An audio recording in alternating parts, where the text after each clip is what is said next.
Hello, I was going to give it a little bit longer, but I don't want to make you all hang around. Hello, I'm your visiting speaker for today. I'm Kathy Garner GCSE. I also have a BTEC. First, I'd like to thank you for taking the time out of your busy schedules to come and attend this collection of lectures. I'd like to call it a symposium, but that's chiefly because I quite enjoy the word. You're probably all sick of hearing pompous people speaking from lecterns given recent events. But I'm going to try and say at least one thing that renders it somehow pertinent to your lives. You should know that unlike the people you may or may not have crossed boxes for yesterday, though, I'm not in the habit of making promises that I can't keep.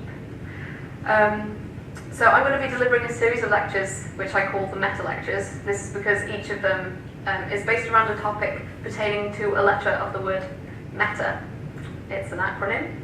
I'm also, as a cheeky treat, I have a new lecture which I'll read at the end, and then after that I will open up the floor to a Q&A, providing my nervous nausea has subsided by then. So, meta, the first letter of this is obviously M. I'm going to have a small film playing in the background and hoping that it's muted. So, I hope you find this illuminating and uplifting. M is for misanthropy. Derived from the Greek miso meaning hating and anthropos meaning man, the word is best defined as a hating of humankind. As a practice, this has always struck me as wholly logical, humankind being in the kindest possible terminology, a species difficult to get along with.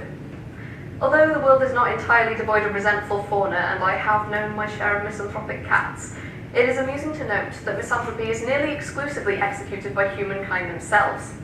Perhaps this is due to man's adeptitude in the field of antipathy. I have yet to meet a sceptical dog, for instance, although I don't doubt that I've been formally introduced to more humans than dogs, and mayhaps dogs are simply better at hiding their skepticism. Elucidation for this phenomenon, by which I am referring to man's inclination to dislike other men and not the optimism of dogs, may be found in the following view. Man alone is capable of rational thought, and so man alone is capable of discerning right from wrong. It thereby follows that it is foolish to label any other creature as capable of evil or hatred. Now, despite its potential speciesism, I find this view rather persuasive, although I would point out that I've regularly found myself questioning the innocence of butterflies, who I generally view as moths with ideas above their station.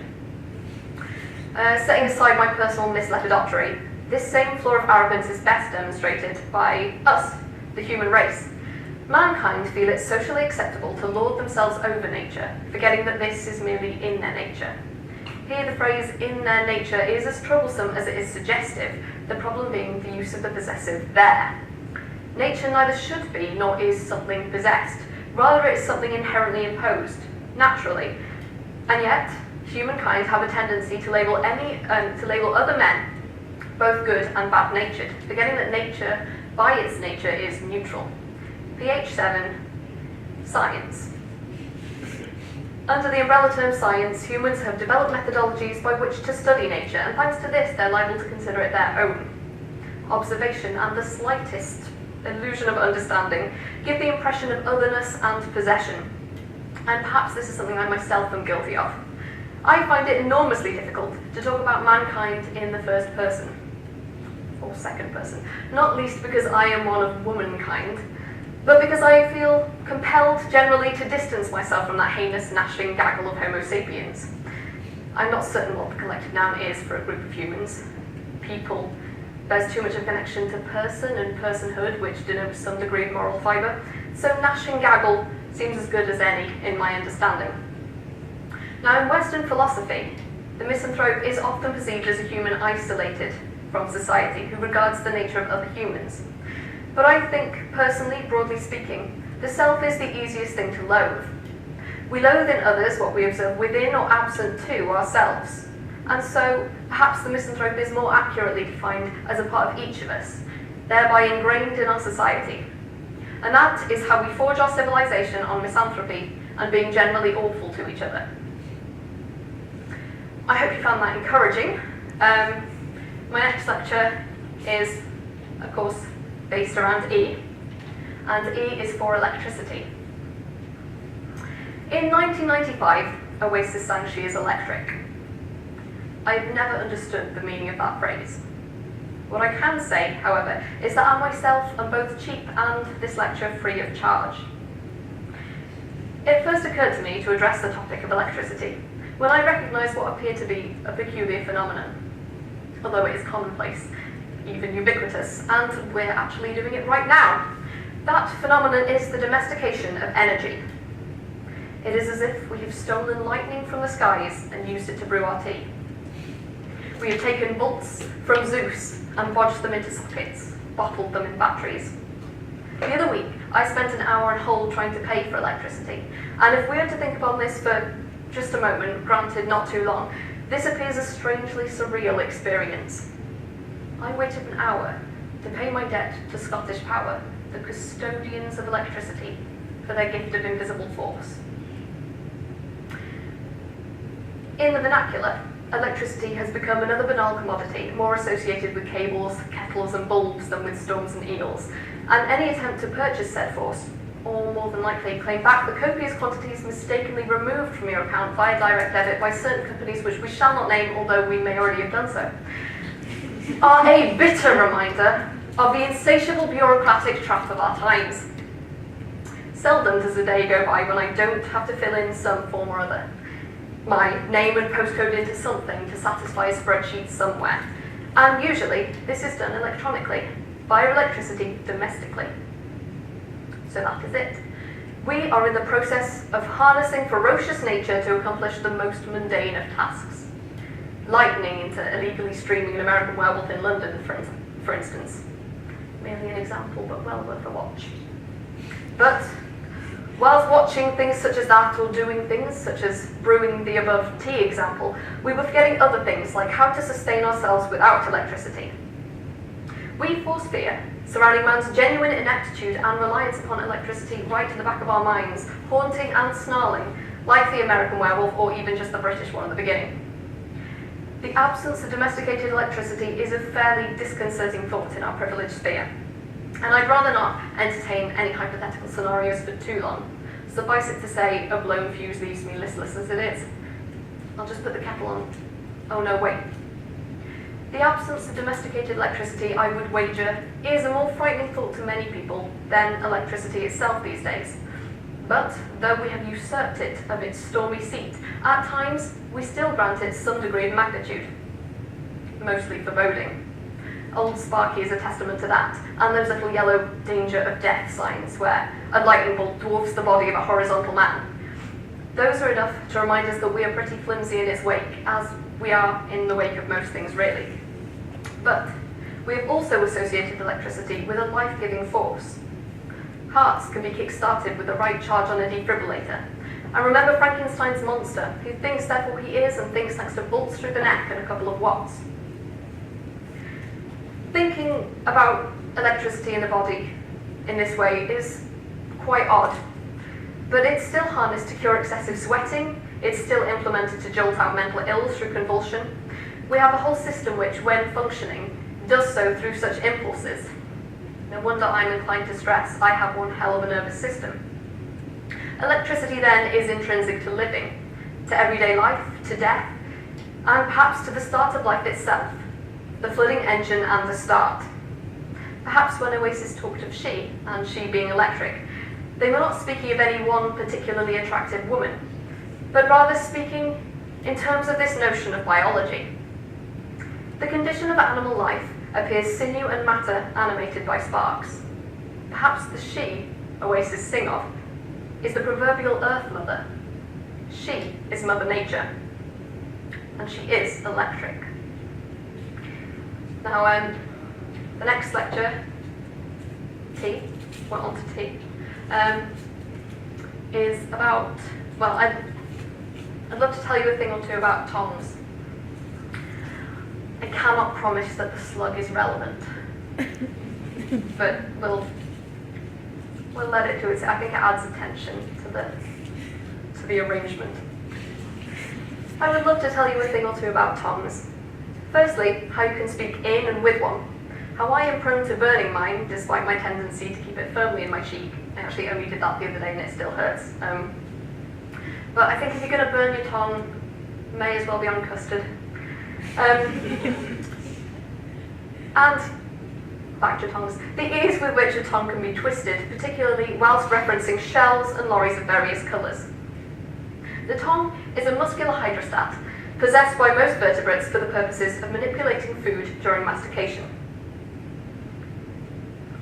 Some animals use it for preening. Humans have found it useful for phonetic articulation. This latter caused me utter despair in my youth.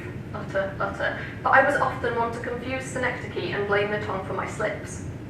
I longed in adolescence to chop mine off, but now I'm glad of its various functions, fun here being the operative word. And if you spell that out, you feel a gentle tick upon the roof of your mouth. Indeed, has it just been doing its own thing? Or is that the end of that? That is the end. That's the end of that, just checking. Indeed, tongues make me very aware of both my mouth's roof and the backs of my teeth, and I find myself searching for edges, smooth and rough, to explore in that dark loquacious cavern, a black pit in anybody's head, from which the main emitted produce is the detritus of thought and respiration.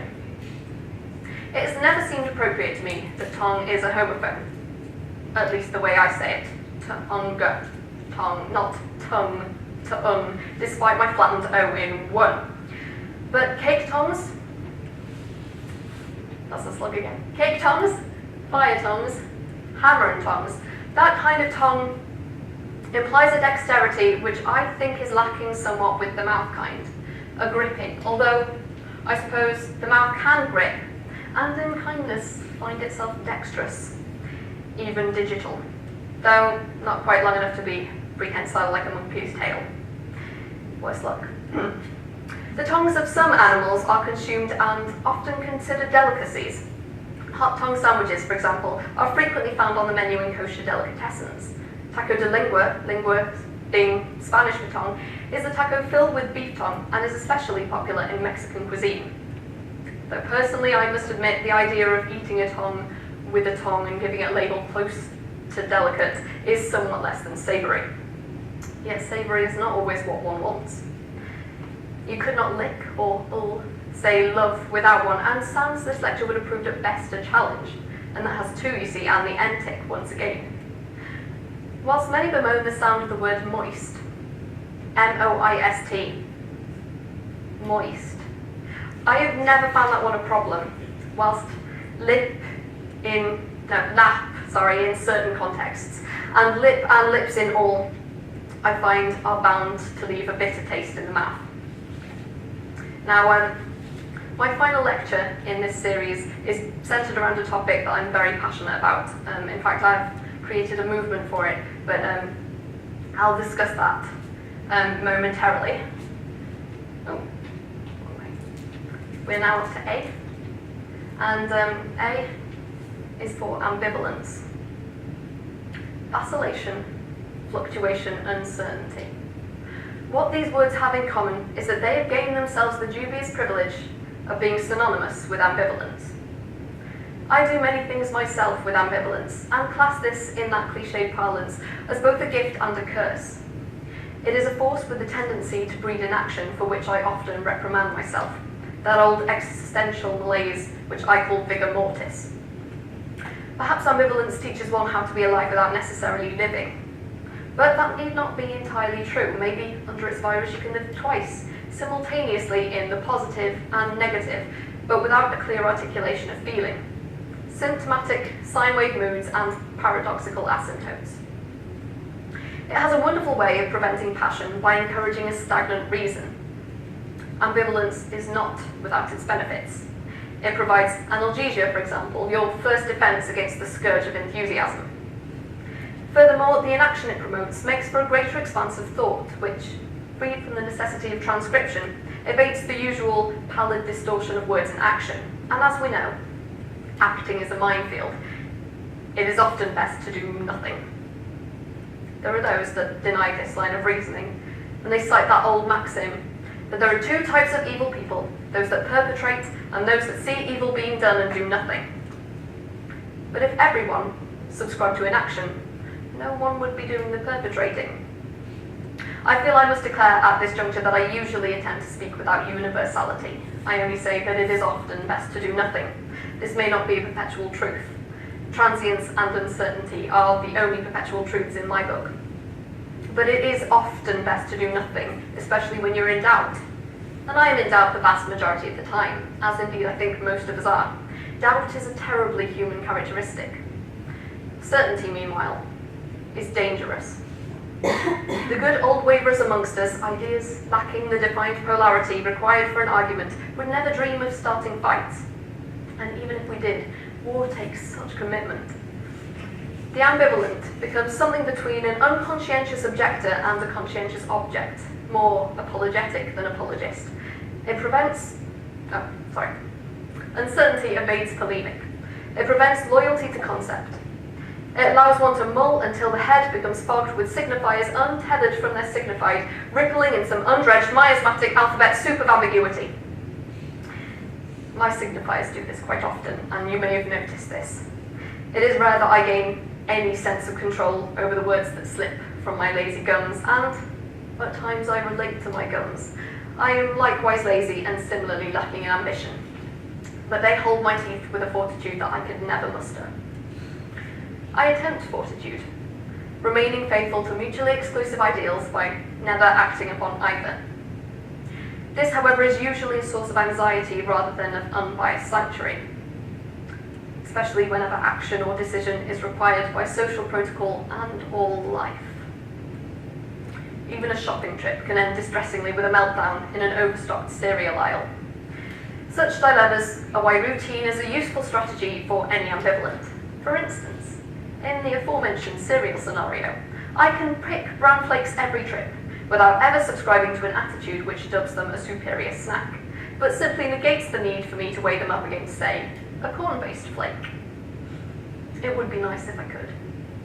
If I could tell myself subjectively that bran is better, that old hackneyed mantra.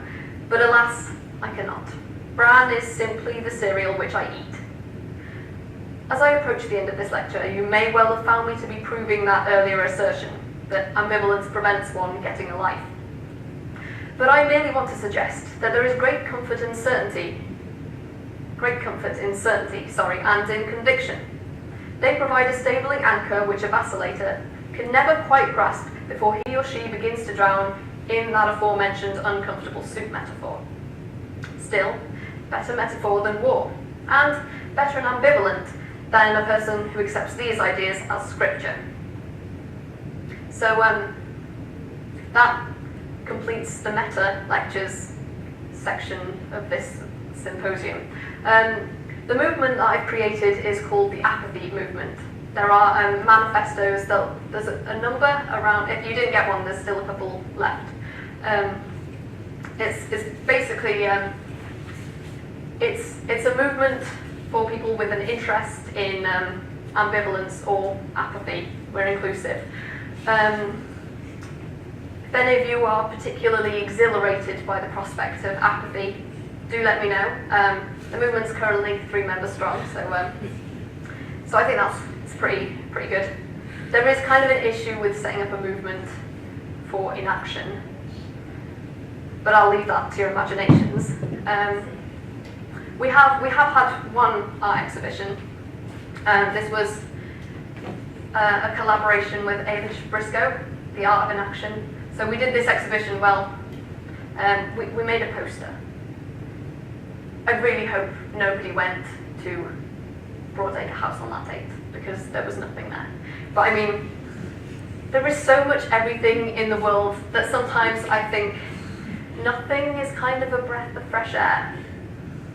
I mean, what means more than nothing?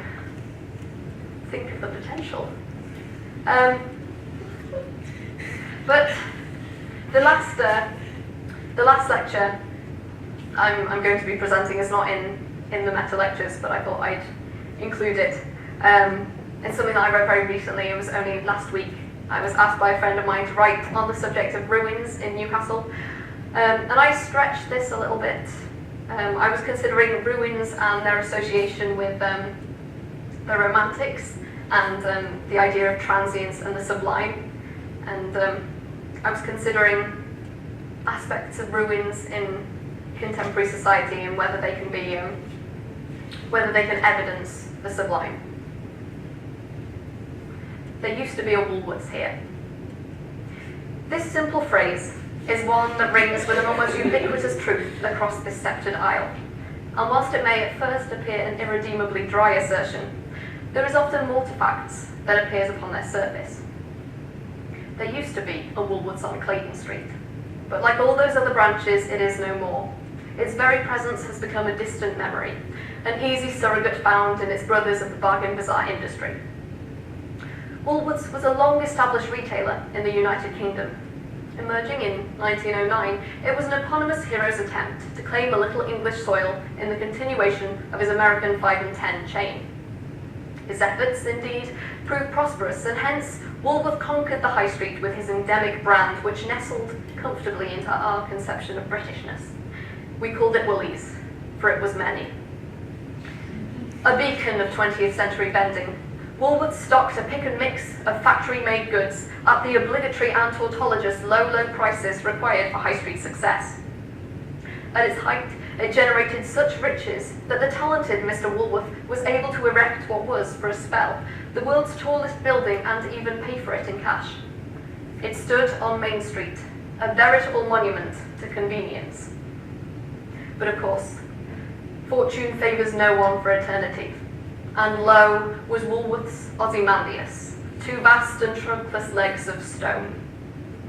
It is in the new century that our story begins to gain a momentum which I would hasten to suggest is poetic.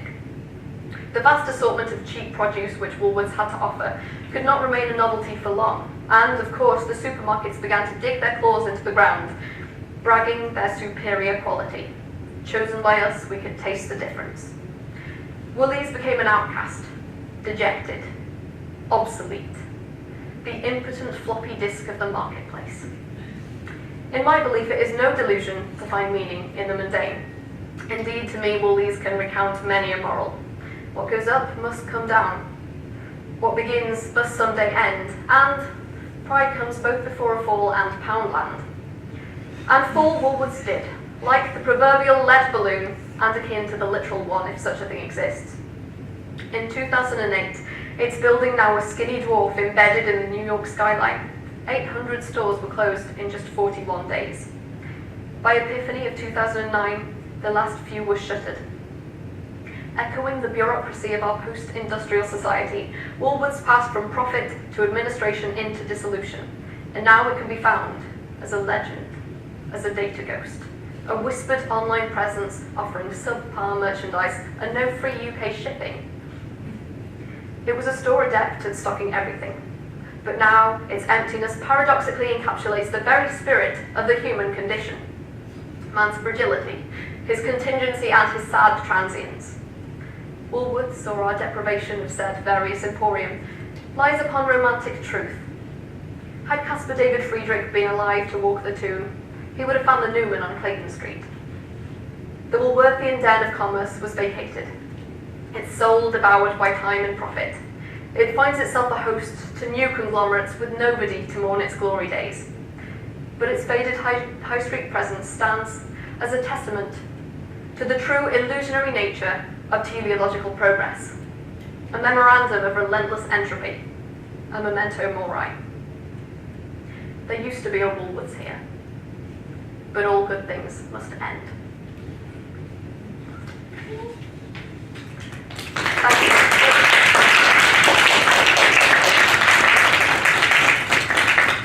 Thank you for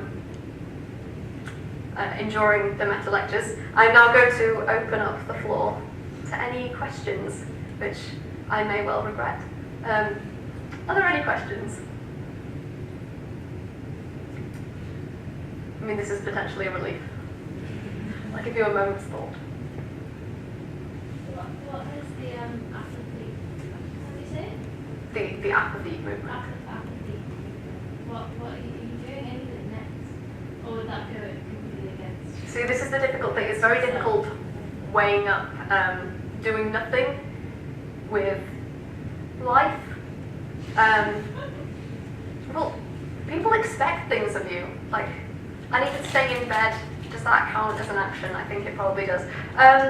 Well, we currently have nothing planned as such, but it's mainly just like a platform for like-minded individuals to join together and do nothing in the context of being a group. I think if you're going to do nothing, it's nice to do nothing with other people. Are there any other questions? No? Well, thank you. Thank you very much for coming, everyone.